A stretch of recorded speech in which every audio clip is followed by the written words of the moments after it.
सतगुरु जोगी पीर दाम से समझेंगे कि साधकों को या सत्संगियों को या आध्यात्मिक क्षेत्र में चलने वाले चेला चेलियों को कितना सुनना चाहिए।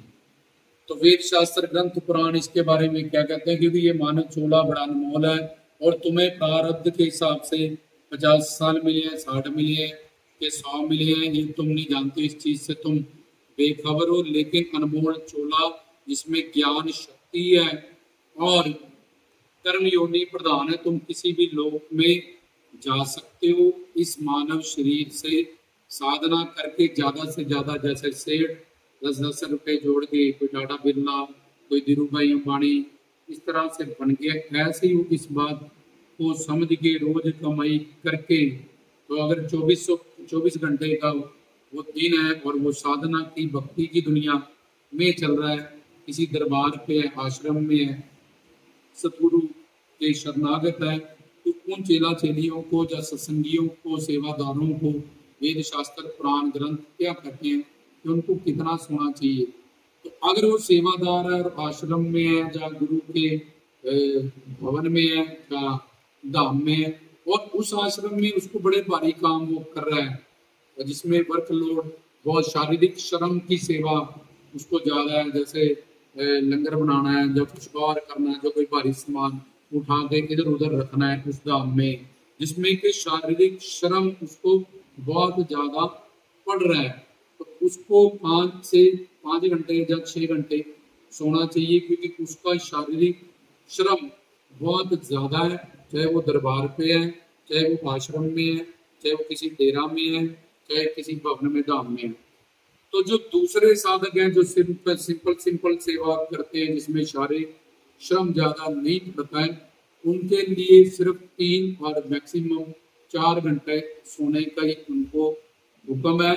अगर वो इससे ज्यादा सोते भी हैं, कई लोग होते हैं भजन कीर्तन सत्संग में भी सोते रहे, क्योंकि उनकी दिनचर्या बिगड़ी हुई है। अपने शरीर को जैसे हम 21 दिन डाल देते हैं कि भाई तुझे सोने का टाइम दे दिया, इतने से इतने मैं सोऊंगा, और अगर तुमने 4 घंटे बांटे कि मैं 4 घंटे, मेरी जो दरबार की ड्यूटी है या सेवा की ड्यूटी है वो इस कैटेगरी में आती है।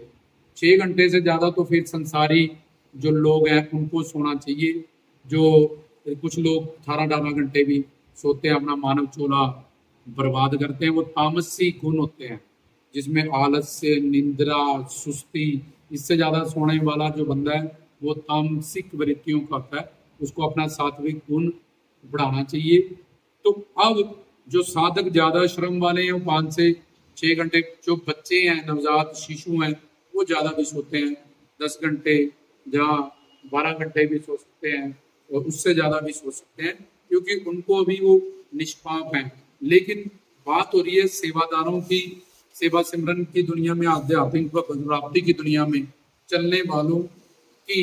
उन सेवादारों को जिनको शारीरिक श्रम कम है उनको 3 से 4 घंटे सोना चाहिए। अब उनको तय करना है कि कल से भाई मैंने 4 घंटे सोना है, अगर मैं 3 घंटे रात को सोऊंगा, 1 घंटे मैं दोपहर में सो जाऊं, लेकिन मेरे को सोना 4 घंटे ही है और मुझे थक के सोना है, सेवा करके सोना है, ताकि उन 4 घंटों में मैं ऐसा सोऊं कि उस 4 घंटों में मेरी जो एनर्जी है, हालांकि इधर उधर मैं सपने देख रहा हूँ, इधर करवट ले रहा हूँ, उधर ले रहा हूँ, इस सोने का कोई फायदा नहीं। ये सोना हमें बीमारी देता है। उससे अच्छा जब ऐसा हो तो उड़ जाओ फटाफट।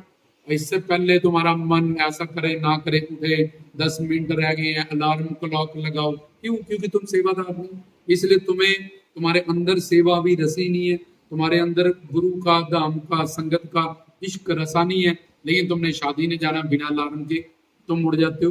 तुमने कोई और, जिस बच्चे ने पेपर देना होता है, पढ़ाई देनी होती है, फ्यूचर दाव पे लगा तो उसको कितनी टेंशन होती है हमेशा, वो जब पढ़ता है, जब पेपर देता है।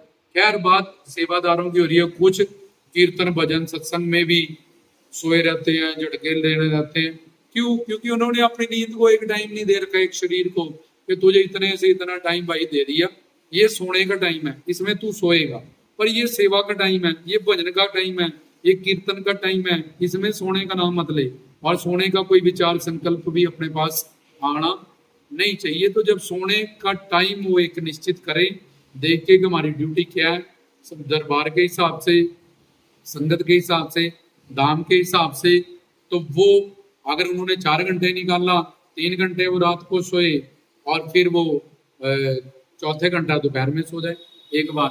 अगर उन्होंने उनका ज्यादा शारीरिक श्रम है दरबार पे, तो वो 5 घंटे, उनको 5 से 6 घंटे सोने को हुक्म है, तो वो 5 घंटे सोए।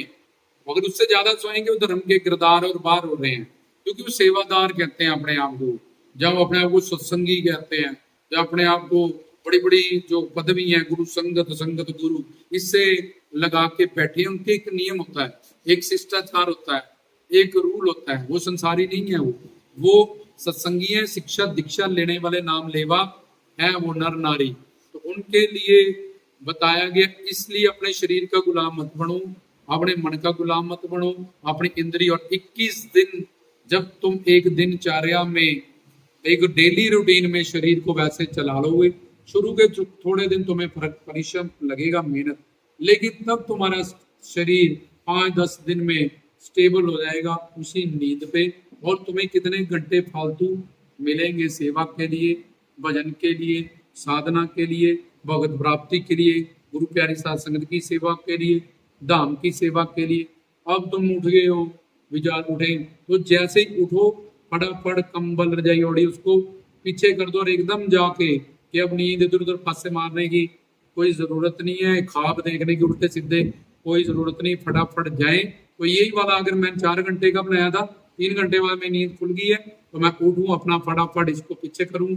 और जैसे सर्दियों में हम सोते हैं जहाँ, और फटाफट बार बार ये कच्ची पक्की नींद, ऐसा वैसा, अपने आप से धोखा, धर्म से धोखा, दरबार से धोखा क्यों कर रहा हूं मैं, तो फटाफट जाऊंगा अपना मुंह धो। यही वाला 1 घंटा, ज्यादा घंटा, 4 घंटे जो मेरे हैं, मैं दोपहर में सो लूंगा, लेकिन अब मैं उठूं और मैं सेवा करूं। क्योंकि मनुष्य जीवन में जो कोई डॉक्टर बनता है वो रातें जागे होता है, वकील बनता है और आगे, तो किसी को भी नींद का त्याग करके ही और उसको कम करके ही भगवत प्राप्ति के विषय में कामयाबी मिलती है, और वो आगे बढ़ता है, दिन दुगनी रात जुगनी स्पीड से चलता है। अगर वो 8-8 घंटे सोने ही लगा रात को भी दिन में भी, तो बेचारा क्या प्राप्त करेगा, और उसका शरीर भी ऐसा डल जाएगा कि वो अब कीर्तन भजन सत्संग में भी बैठा है, वहां भी आलस से, सुस्ती, झटके, निद्रा। तो कितनी ऐसी लानत है उस बंदे में जो अपने अपने आप को सत्संगी कहता है, अपने आप को सेवादार कहता है, और अभी तक वो अपने शरीर पे,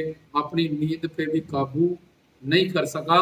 तो इतने बड़े दिन में कितने घंटे उसने सो के ही गवा दिए। तो इससे और ज्यादा बीमारियां भी तुम्हें लगेंगी, और दूसरा तुम्हारा टाइम भी वेस्ट होगा। इसलिए अपने जान के कि हमारा शारीरिक श्रम कितना है, उतना सोए, उसको 2 भाग में विभाजन तुम कर सकते हो, लेकिन अपने शरीर को 10 दिन 15 दिन की मेहनत करके वैसा डाल ले। जब तुम थक के सोओगे तो और तुम भजन कीर्तन सत्संग की दुनिया में, तुम संसार की दुनिया में तो हो नहीं, तो जो तुम्हें स्ट्रेस और डिप्रेशन, तुम सत्संगी कहलाते हो, तुमने सारा दिन कीर्तन करना है, भजन करना है, सत्संग करना है, सेवा देना है, ये तो तुम्हें एनर्जी देने वाला।